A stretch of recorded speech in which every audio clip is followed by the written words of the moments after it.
మౌనం తోటి మాట్లాడే భాష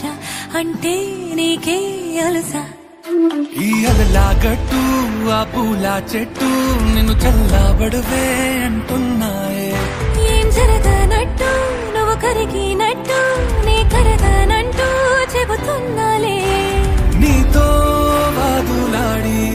గెలవాలేనే వన్నెలాడి సరసాలు చాలండి ఓ శ్రీవారు ఆఖరికి నెక్కేది మీ మగ